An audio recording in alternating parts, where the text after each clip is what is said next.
नागिन की गाड़ी यहाँ?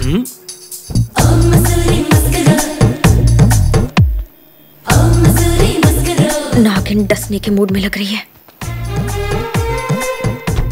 कोबरा भी उसके साथ ही है। डुएट गाने आ रहे हैं। यहाँ बहुत अच्छी चाय मिलती है। पहले आई है? हाँ, हर हफ्ते आती हूँ। चाचा देखो कैसे मटक रही है। It's a different place, right? Yeah, very different. यहाँ बैठते हैं। Let's sit. Thank you. Do you like it? हाँ। चलो आंखों देखा सुनते हैं आराम से।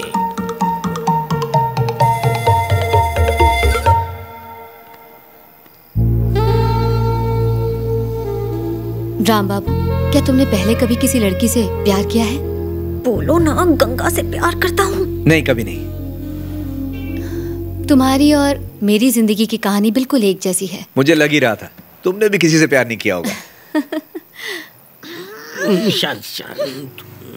क्या तुम्हें लगता है कि सच में ऐसा हो सकता है? आशिक तो कहीं भी मिल सकता है। अभी तक नहीं मिला। मैं पहले की तरह अभी भी सिंगल ही हूँ। I like gutsy guys like you. तुम क्या कहते हो? हाया चाचा, ओपन ऑफर दे रही है, बता रही है ये दोस्त को। चलो चलो उठो, तुम मेरे साथ चलो, जल्दी चलो। नहीं चाचा। अभी अभी तुमने जो मुझसे कहा वो अगर राम बाबू को कहोगी ना तो वो नाराज हो जाएगा। उनको जरा तुम देखो कितने अच्छे से कह रही है, तुम नंबर 1 लड़के हो, गट्सी हो, मुझे तुम पे नाज है। तुमने कभी कहा ऐसा उससे? मेरे पैसे की पी के उस नागिन को सपोर्ट कर रहे हो। मैं जो भी बोल रहा हूँ बिल्कुल सच बोल रहा हूँ। मेरा तजुर्बा कहता है कि अब तक उन दोनों ने एक दूसरे को किस भी कर दिया होगा। सच में? हाँ बिल्कुल। You know what? I like you so much.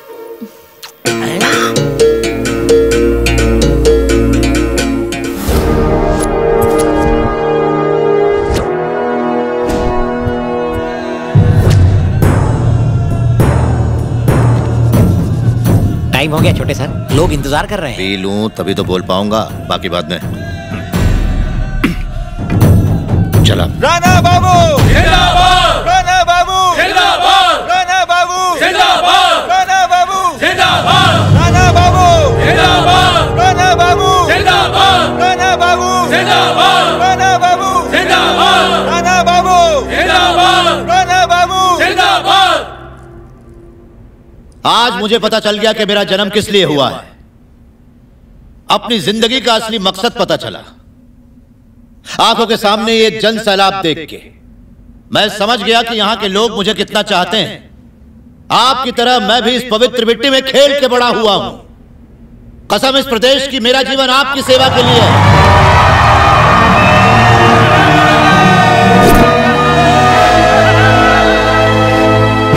ईश्वर को साक्षी मान के मैं प्रण लेता हूं, आज के बाद राणा जिएगा तो आपके लिए और मरेगा तो सिर्फ आपके लिए भाइयों।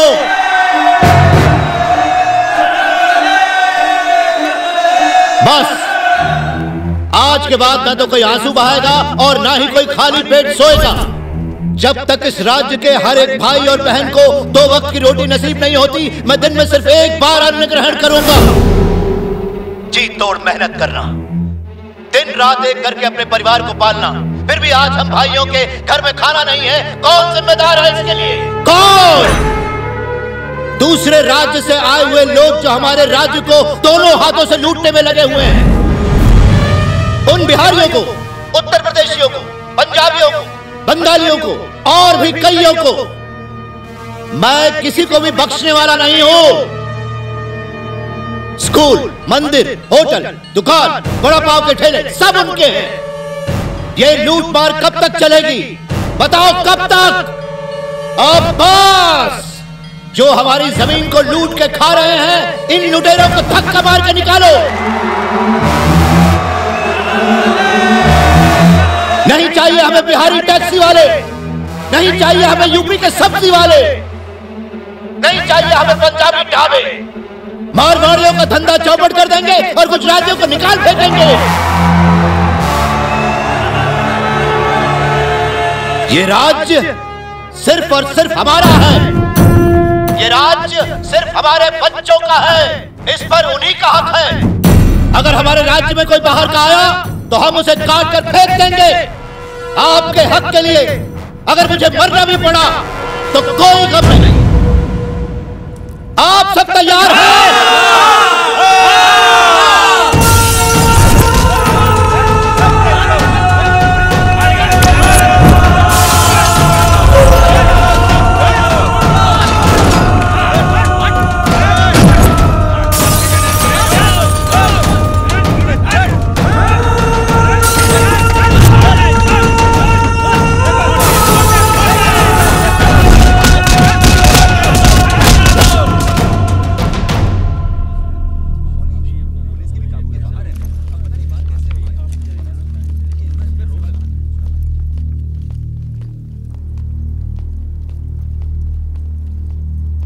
नमस्कार सर।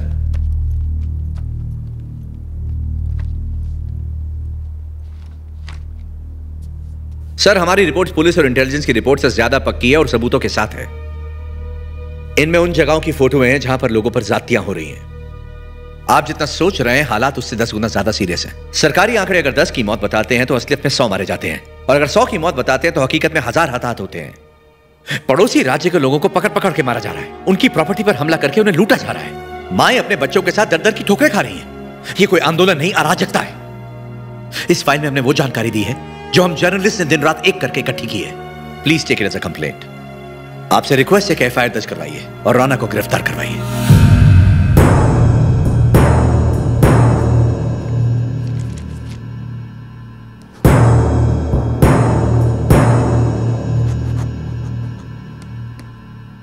मुबारक हो बेटा, तुम्हारा अरेस्ट वारंट निकल गया।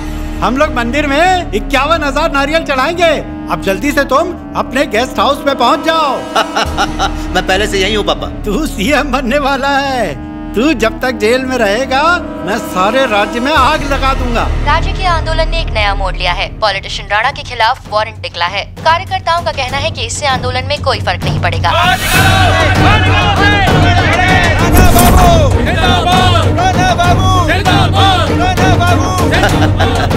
जरा पापा को बोल लो।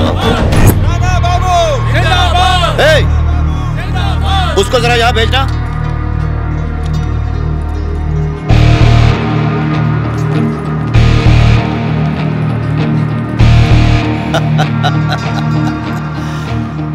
पॉलिटिक्स में मेरी एंट्री कैसी लगी? एकदम घटिया, तेरी तरह। तुम बार बार मरने की बात कर रहे थे ना, इच्छा जल्दी पूरी होगी। मैं कोई मामूली लीडर नहीं हूं, तुम मुझसे चूं तक नहीं कर सकता। तेरे और मेरे बीच में लाखों लोग खड़े हैं, वही लोग तेरी मौत की वजह बनेंगे। अच्छा, तेरी ये वार्निंग्स और वारंट तो मेरे लिए लकी साबित हुए। तूने मेरे खिलाफ कंप्लेंट की है ना, जानता है मेरे कितने काम आएगी। कुछ ही देर में पुलिस यहां पहुंच जाएगी। तू सोच रहा होगा मैं चुपचाप अरेस्ट होकर वैन में बैठकर चला जाऊंगा। यहां से जेल तक मैं जाऊंगा तो, लेकिन पद यात्रा करते हुए कम से कम 8 घंटे तो लग ही जाएंगे। रास्ते पर लोगों का हुजूम छाया होगा मेरे स्वागत के लिए।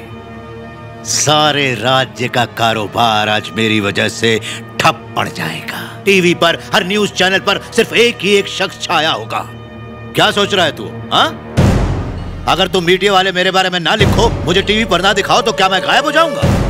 अबे तेरे में दम है तो जाके बोल दे कि मुझे टीवी पर ना दिखाए। अबे नमूना नमूना, नमूने से ज्यादा तुम लोग कुछ नहीं हो। सालों तुम्हारी औकात ही क्या है? तुम सब मेरे रहमो करम पर हो। काफी लंबा भाषण दे रहा है, बाकी का चल के पुलिस स्टेशन में देना। हाँ तो चल, चलो रे।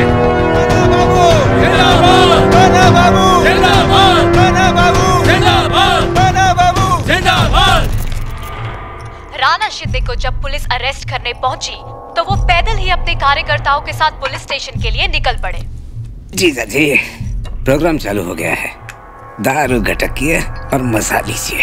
गरीबों का अन्नदाता, गरीबों का अन्नदाता, गरीबों का अन्नदाता, गरीबों का अन्नदाता। इसके बाद अगले चौराहे पर औरतें राणा की आरती उतारेंगी। राणा बाबू जिंदाबाद, राणा बाबू जिंदाबाद, राणा बाबू जिंदाबाद, राणा बाबू जिंदाबाद, राणा बाबू जिंदाबाद। लगता है ये राणा अपने बाप से भी ज्यादा आगे निकल जाएगा। राणा बाबू जिंदाबाद, राणा बाबू जिंदाबाद। The politics of this state has taken a murky turn. Civil movement seems to be carried. Rana Shinde to the CM's throne. Shagufta Baig, NDTV, Hyderabad. राजनीतिज्ञों का कहना है कि इस मूवमेंट का नतीजा बाय इलेक्शन ही होगा। पॉल कार्डोस के साथ आज तक।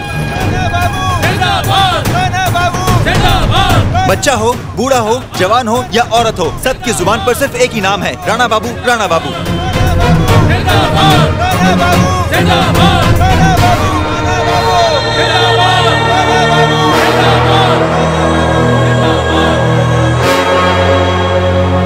देखा आपने जीजा जी, लोगों में गलत फहमी पैदा करके राणा ने करोड़ों लोगों को अपना बना लिया है। ठीक कहा ना मैंने? राणा बाबू को छोड़ दो। सर बताइए, आज के इस दौर में राणा बाबू ने जो हंगामा खड़ा किया है, इससे अलग अलग राज्य के लोगों पर जो यहाँ रहते हैं उन पर क्या असर पड़ेगा? क्या आप बता सकते हैं कि राणा बाबू ने जो कदम उठाया है वो ठीक है या नहीं? हाँ करेक्ट है, 100% करेक्ट है। ये आंदोलन कब का शुरू हो जाना चाहिए था। हमारे यहाँ वैसी एकता नहीं है जो बाकी राज्यों में है। दूसरे राज्यों में देखा है, वो अपनी मिट्टी से प्यार करते हैं, भाषा से प्यार करते हैं, लोगों से प्यार करते हैं, देश पे गर्व करते हैं। और हमारे राज्य में जात पात पे लड़ते हैं, मिट्टी पे लड़ते हैं। ये कोई समझदारी नहीं हुई। इस आंदोलन को राजनीतिक मोड़ देने की कोशिश कर रहे हो तुम लोग। तुम मीडिया वालों से मैं गुजारिश करता हूँ कि इस आंदोलन का साथ दो, इसे दबाओ मत। प्लीज, मेरा रिक्वेस्ट है तुमसे, फॉर गॉड सेक प्लीज।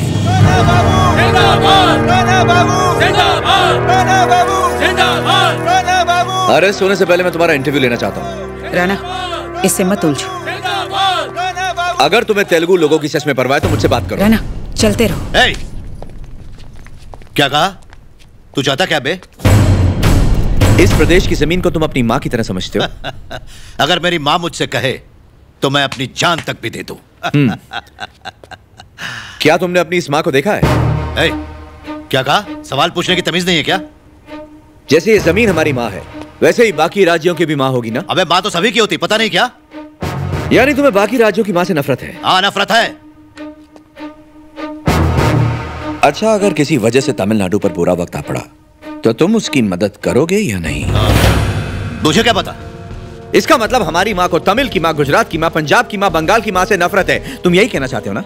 हाँ या ना? नहीं बोला ना। नहीं पता तो फिर लोगों को लड़ा क्यों रहे हो? क्या ये सारी माँ भारत माँ की सौतेली बेटियां, पत्नियां, सौतेली बहनें आपस में लड़ा रहा है ये सबको? हट! तू मुझे बहकाने की कोशिश कर रहा है। जिस इंसान को बाकी राज्यों की कदर नहीं, उसे तिरंगे को सलाम करने का भी कोई हक नहीं, जन गण मन गाने का भी अधिकार नहीं। गद्दार है तू। तू कौन है बे? हाँ, ये मेरा देश है। मैं जब भी चाहे जनगण मन गाऊंगा और झंडा लहराऊंगा। पंजाब, सिंध, गुजरात, मराठा, द्राविड़, उत्कल, बंगा। अगर तुम्हें किसी की माँ की इज्जत नहीं है तो हमारे देश की इज्जत भी नहीं है। तुम्हें देशद्रोही हो। मुझे कंफ्यूज मत कर, मुझे उल्टा मत। मैं तुम्हें कंफ्यूज कर रहा हूँ। हाँ। मैं तुम्हें कंफ्यूज कर रहा हूँ। ठीक है, मैं सीधे सीधे सवाल पूछता हूँ। जल्दी कर। तुम्हारा भाई अमेरिका में बिजनेस करता है कि नहीं? करता है। तेरा सिंगापुर में 5 स्टार होटल है कि नहीं? है तो। सिक्किम में पावर प्लांट और कश्मीर में एप्पल फार्म है कि नहीं? वो मेरा पर्सनल मामला है। हाँ, अब ये पर्सनल हो गया। तुम कहीं भी किसी तरह बिजनेस करके पैसा कमाओ, वो पर्सनल है। लेकिन कोई अगर बिहार से आकर यहाँ धंधा करे तो वो गलत है। कोई गुजरात से आके कपड़े की दुकान खोल ले तो वो लूटमार हो गई। अब बता, तेरा ड्राइवर मराठी है, तेरे बच्चों को पढ़ाने वाली टीचर बंगाली है, 2400 घंटे तेरे टूटे बाप का ख्याल रखने वाली, उसको दवाई खिलाने वाली नर्स मलयाली है कि नहीं? अपनी मर्सिडीज में जब पिछवाड़ा टिका के निकलता है और 2 पैग लगा के जिस ढाबे पर चिकन पाड़ता है, वो ढाबा पंजाबी का है। जब किसी भी राज्य में सूखा या बाढ़ की नौबत आती है तो सारा देश इकट्ठा होकर उस राज्य की मदद करता है, और तू उन्हें अलग करना चाहता है।